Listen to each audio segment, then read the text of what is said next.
talentos para entrar no mercado de trabalho. E cada vez vai ser mais assim, se a gente não se tocar no que está sendo feito com a gente. Então o que acontece? Você tem que estar preparado para. Eu dou aula de produção, os alunos chegam, muitos, querendo saber como faz edital. Desmontar edital, desfazer edital, vocês aprendem na universidade? Mais importante do que fazer um edital é desfazer o edital. Então eu acho que isso é uma questão que eu acho que a gente tem que levar para dentro da universidade para discutir, né? Porque senão, veja bem, vocês vão entrar nesse mercado. Que mercado é esse?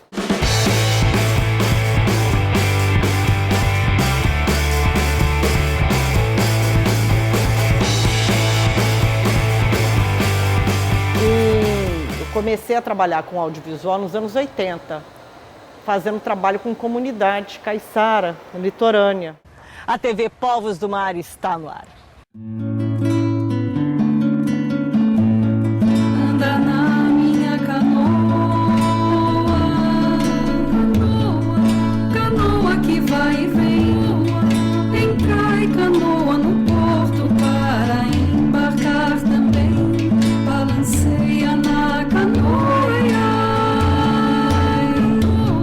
balanceia na canoa do coração. E a gente usava o audiovisual para fazer um trabalho de integração.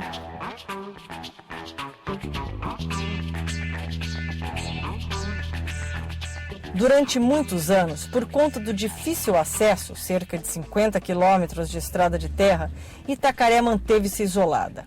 Era o refúgio dos amantes da natureza, do surf, da capoeira e da Bahia autêntica. E uma das estratégias muito importantes que a gente tinha para trabalhar era mobilização social, educação e comunicação.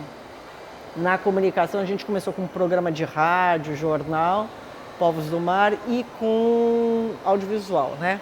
E no audiovisual era muito legal porque a gente tinha uma câmera maravilhosa, uma VHS, cara, que era o top de linha, era aquela fita e tal.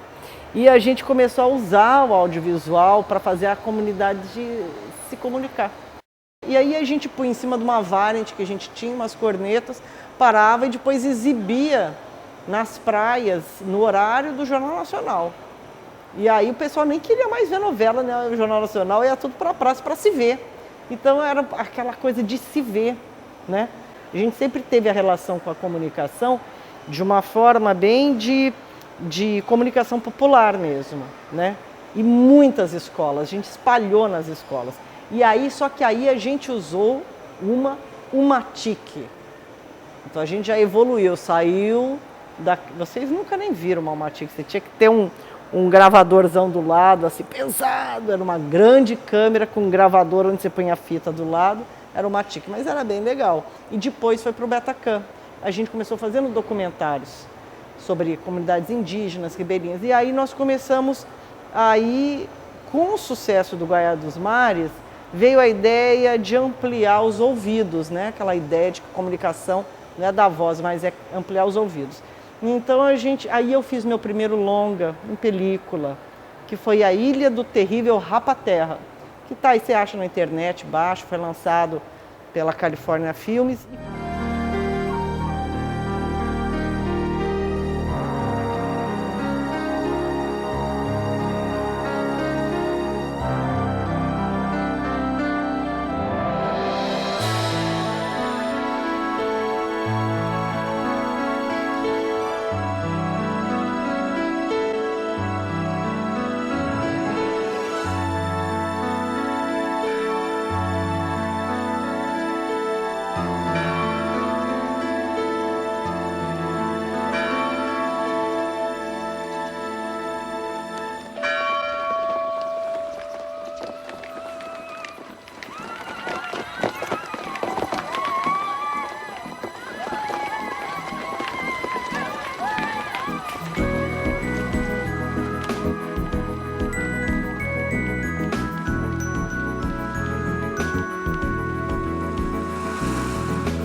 E aí foi quando eu conheci o Lima Duarte, foi o primeiro personagem, foi o vilão, né, infantil que ele fez, o Rapaterra.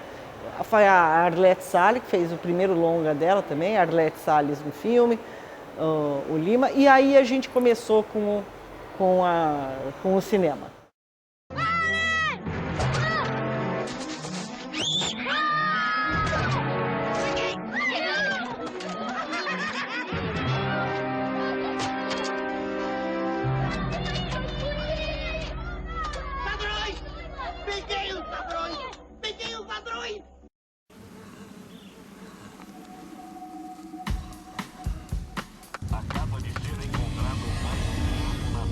No dia 10 de setembro, foram retirados os corpos de 6 mendigos do Rio da Guarda, próximo ao limite do estado.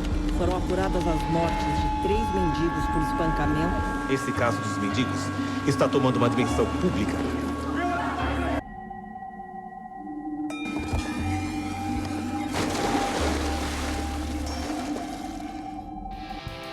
Porque o edital, ele é uma camisa de força. E ele é uma coisa instrumental. Mas será que esse é o papel da universidade? Eu acho que o papel da universidade é ensinar a fazer o edital e ensinar a desfazer o edital, refletir. Porque o edital é uma camisa de força que cala e que vem calando as vozes. Era isso que eu queria colocar, Ariane, que muitas vezes, assim, como é que a gente pode pensar essa produção criativa para se adaptar ao formato de um edital, né? E aí acho que essa reflexão é muito válida por essa questão. E aí eu queria que você falasse um pouco sobre isso também. Formatar e adequar. São duas palavras que tinham que ser banidas. Na China antiga, quando as palavras perdiam o sentido, eram deturpadas, elas passavam a ser proibidas. Tem algumas palavras que eu acho que a gente tinha que parar e refletir. Volta no começo da nossa conversa. O sentido dos nomes, o nome das coisas e as coisas sem nome. Nós vamos chegar nas coisas sem nome.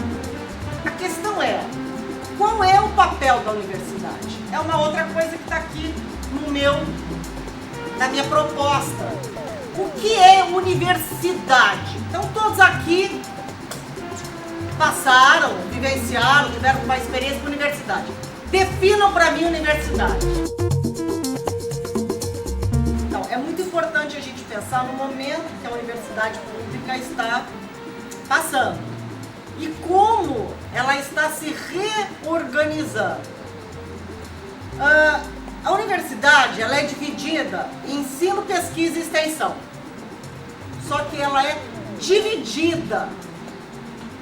Então a ideia da interdisciplinaridade, a ideia dos diálogos construtivos, ainda é uma ideia minoritária. Eu não vejo a universidade como esse espaço de realização plena, a não ser de potencial. É um lugar que está tentando homogeneizar o saber e o conhecimento. Porque ele só, por exemplo, filosofia. A base do nosso conhecimento é a filosofia grega. Nós não... Quem aqui já leu algum filósofo no curso de formação africano? Só que existe uma diferença. Olha como nós somos formados. Então, se a universidade fosse de fato o espaço todo que nós desejamos e que ela pregoa, a formação seria outra. Se você pensa na filosofia africana, não existe a ideia de indivíduo. Essa ideia é completamente ocidental. Então, como que você tem uma filosofia, se você pensa nas filosofias dos povos originários, se você pensa na comunicação, a gente está falando de comunicação, já começamos o nosso, a criação de um diálogo agora, aonde você vai me ensinar e eu vou te ensinar. Agora, eu falei para ele, eu vou te ensinar a sobreviver dentro da minha lógica, porque de repente, no meio de uma aula que eu estava dando, o chefe me falou, professora, qual a diferença entre povo e nação? Eu falei, uau, arrasou! Ele falou, Não, porque eu preciso saber para me fazer entender. Se eu for dar uma palestra na ONU, eu preciso entender se para vocês nós somos um povo ou uma nação.